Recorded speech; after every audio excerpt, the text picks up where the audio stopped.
Ābolu, bumbieru un plūmju retināšanas pamācība.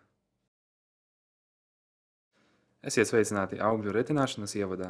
Šajā pamācībā jūs iemācīsieties, kāpēc mēs darām šo darbu un kā tas ir jādara. Tas, ko jūs šeit redzēsiet, ir tikai pamācība. Vienmēr klausieties un sekojiet jūsu uzrauga instrukcijām. Jūsu pirmajā dienā jums pateiks, kur jums būs jāiet, lai pievienotos brigādei, kurā jūs strādāsiet. Jūs būsiet informēts par to, kur jūs strādāsiet. Ja jūs nesaprotat kādu no instrukcijām, tad paziņojiet par to un, ja nepieciešams, atrodiet kādu, kas jums varētu pārtulkot. Kad jūs ieradīsieties uz lauka, uzraugs jums palīdzēs iesākt darbu. Skatieties un klausieties uzmanīgi, jo daudz kas būs jāiemācās. Uzraugi saprot, ka iesācēji retinātāji no pirmās reizes visu neatcerēsies. Dariet to, ko spējat, un vienmēr jautājiet, ja kaut ko nesaprotat.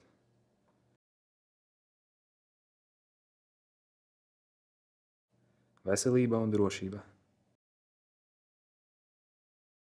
Fermas var būt bīstamas vietas.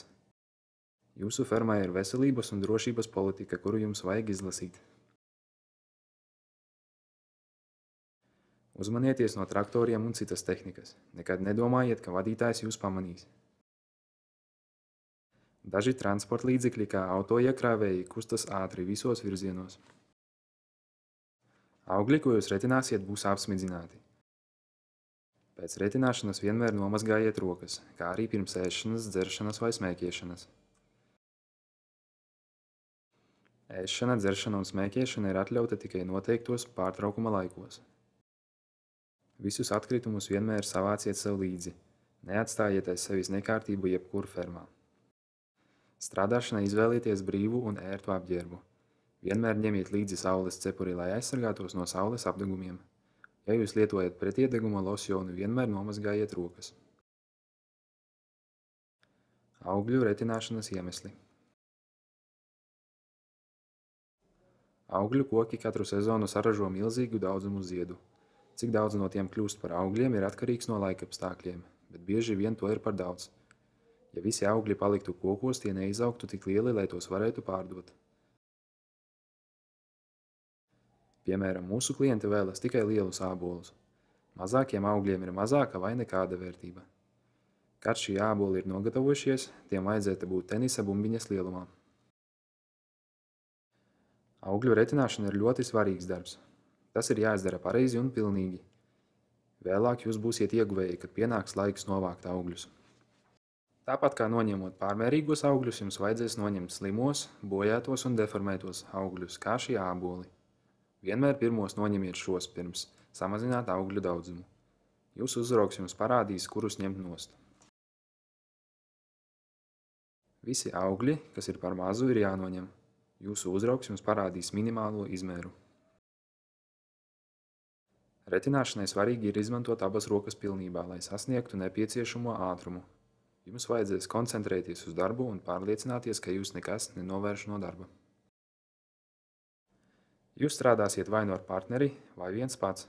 Pārliecinieties, ka jūs strādājat metodiski. Ja strādājat viens pats, sāciet vienā punktā un strādājiet apkārt kokam, līdz jūs nonākat vietā, kur jūs sākāt. Ja ar partneri, sāciet kopā un strādājiet apkārt, līdz jūs satiekaties. Izstrādājiet sistēmu. Strādājiet no katra zara augšas līdz tā beigām, sākot ar augstākajiem zariem, tad zemākajiem pirms turpināt tālāk vai apkārt. Neaizmirstiet par augšām. Ja jūs nespējat sasniegt, jums būs nepieciešamas kāpnes. Ir noderīgi, ja katrā pārī ir garāka persona. Vienmēr pārbaudiet, vai kāpnes ir novietotas droši. Slīpumos novietojiet vienā līmenī ar slīpumu. Plaknes, uz kuras novietojat kāpņu kājas, ir jābūt horizontālai. Neriskējiet ar kāpnēm. Kad pabeidzat koku, vienmēr pārbaudiet to vēlreiz, lai pārliecinātos, ka neesat kaut ko palaiduši garām. Jūsu uzraugs pārbaudīs jūsu darbu, un ja jūs kaut ko būsiet palaiduši garām, jūs tiksiet nosūtīti atpakaļ. Tas izniekos jūsu laiku, un ja jūs turpināsiet strādāt nepareizi, uzraugs var jūs apturēt no strādāšanas. Daudziem dārziem ir koki apputeksnētāji, kas ir atšķirīgas šķirnes un varbūt, piemēram, katrs 6. koks katrā otrajā rindā. Jūsu uzraugs paskaidros, vai atstāt šos kokus vai nē. Ja jums kaut kas nav skaidrs, jautājiet uzraugam. Viņi ir tur, lai jums palīdzētu. Dažādiem augļu veidiem un dažādām šķirnēm ir atšķirīgas prasības. No sākuma mēs apskatīsim 3 ābolu veidus, tad bumbierus un visbeidzot plūmes. Garā kātiņa āboli, kā gala. Šie āboli ir noņemami, noraujot tos no kātiņa šādi, vai arī noņemot kātiņu šādi. Nevelciet ābolu, jo tā jūs varat noraut visu ķekaru. Šīs šķirnes dod ražu gan pirmajā gadā, gan arī vecāki koki. Vecākiem ir biežāki dzinumi un zarus jāretina līdz 2 augļiem, šādi, un 1, šādi. Jūsu uzraugs jums palīdzēs ar to, cik daudz āboliem jābūt uz 50 cm. 1 āboli ir labāki par 2, jo tie veidosies par lielākiem āboliem. 2 ābolus atstājiet tikai tur, kur nepieciešams atstāt pietiekošu augļu daudzumu. Jums var tikt dota komanda atstāt 3 ābolus, kas visi ir lieli, resnie koki. Tie mēdz būt uz resniem zariem kā šis. Uz vājākiem kokiem, ir īpaši zariem, kas karājas lejā šādi, jums vajag retināt līdz pietiekošā attālumā izvietotiem 1 augļiem, kā šeit. Vienmēr atcerieties vispirms noņemt slimos, bojātos un deformētos augļus. Kad šīs šķirnes ir nogatavojušās, tām vajadzētu būt tenisa bumbiņas lielumā, un tas pats ir attiecināms uz nākošo šķirni. Šīm šķirnēm ir nepieciešama krāsa, ko tās iegūst no saules gaismas. Noņemiet apakšējos augļus, jo tie nedabūs pietiekoši gaismas. Īsā kātiņa āboli, kā koks. Kokšus retināt vajag uzmanīgi, jo tiem biežāk ir sastopami deformēti augļi, un tiem varētu nebūt tik daudz ābolu kopumā. Tiem ir īsi kātiņi, un tos ir viegli noraut, turot augli, šādā veidā. Esiet uzmanīgi un nevelciet augli, jo visi āboli no ķekara varētu atrauties. Retiniet uz iepriekš norunātu ābolu daudzumu uz 50 cm pa 1, 2 vai resnajiem 3 āboliem. Tur, kur ir daudz ķekaru, atstāt 1 ābolu ir vislabāk. Citos gadījumos atstājiet 2 un 3 tikai tad, ja tie ir lieli un tiem tuvumā nav citu augļu. Kokšiem ir nepieciešama krāsa, kuru tie iegūs no gaismas. Vispirms noņemiet apakšējos augļus, jo tie nedabūs pietiekoši gaismas. Bremlī un citi kulinārie āboli. Šīs šķirnes ražo lielus ābolus ēst gatavošanai. Koki ir izturīgāki un var noturēt daudz augļus. Gatavie augļi ir zaļi, tāpēc gaisma ir mazāk svarīga.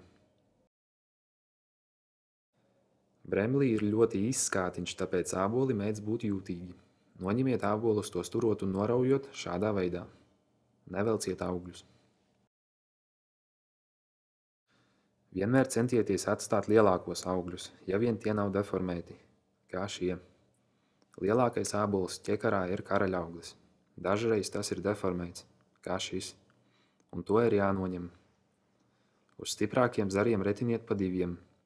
Āboli uzaugs lieli, tāpēc tiem vajadzēs atrasties 15 cm attālumā vienam no otra, kā šeit. Daži āboli būs daudz mazāki. Uz vājākiem zariem tos vajag retināt pa 1. Bumbieri. Bumbierus parasti retina vēlāk nekā ābolus, un bieži ir nepieciešama sliktas kvalitātes augļu noņemšana, kā arī pārāk lielā daudzuma samazināšana. Bumbieri tiek noņemti turot kātiņu un noraujot šādā veidā. Nevilciet augļus, jo tas varētu sabojāt koku. Jūsu uzraugs jums palīdzēs ar kvalitātes problēmām. Tajās tiks iekļauti bumbieri, kuriem ir nepareiza forma, vai nu taisna, vai saliekta, kā šeit. Taisnajiem bumbieriem, kā tas, kurš ir pa kreisi, trūkst apaļās galvas, kā tam, kurš ir pa labi. Taisnie bumbieri nesasniegs pieprasīto minimālo izmēru, un tos ir jānoņem. Šie bumbieri ir raupji rūzgani, un tiem ir jābūt noņemtiem. Šie bumbieri ir gludi rūzgani un var tikt atstāti. Jūsu uzraugs jums palīdzēs.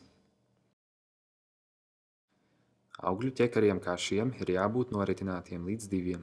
vienmēr vispirms noņemiet sliktās kvalitātes bumbierus. Mazi bumbieri uz vājiem zariem ir jānoretina līdz vienam, šādi.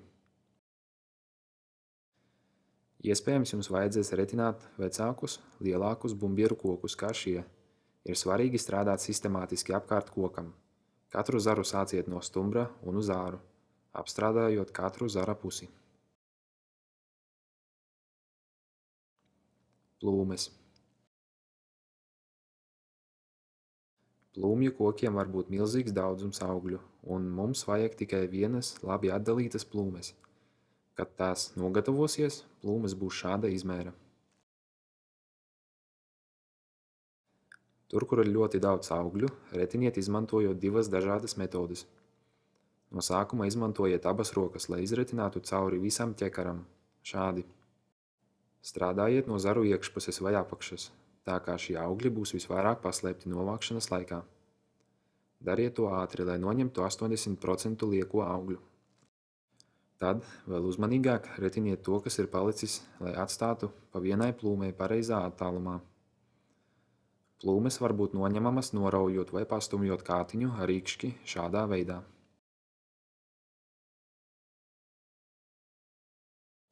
Kur raža ir mazāka, tev iespējams vajadzēs darīt tikai otru posmu. Vienmēr strādājiet sistemātiski apkārt kokam, apstrādājot katru zaru no stumbra uz āru un uz leju. Uzmanīgi pārbaudiet karājošos zaru iekšpuses. Plūmes slēpjas un daudz kas var tikt sasniegts ar tausti. Kopsavilkums. Augļu retināšana nav fiziski grūts darbs, un to darīt ir patīkami. Šeit nav izceļu. Katrs koks ir jāretina pilnībā, zaru pēc zara. Uzmanīgi sekojiet sava uzrauga instrukcijām. No sākuma iemācieties darbu izdarīt pareizi, tikai pēc tam centieties strādāt ātrāk. Vai nu jums maksās par apstrādātajiem kokiem vai par stundām, ir svarīgi strādāt ātri. Vienmēr lietojiet abas rokas pilnībā un turpiniet iet uz priekšu. Ieņemiet ritmu un plūsmu, lai uzturētu vienmērīgu ātrumu. Retināšanu nedrīkst sasteigt. Dažiem kokiem ir mazāk augļu un citiem ir daudz vairāk. Ja kokam ir ļoti maz augļu, to iespējams nevajadzēs retināt, vai iespējams vajadzēs noņemt tikai pāris augļus. Vienmēr no sākuma centieties noņemt bojātos, slimos vai deformētos augļus. Tad samaziniet atlikušo līdz pareizajam daudzumam.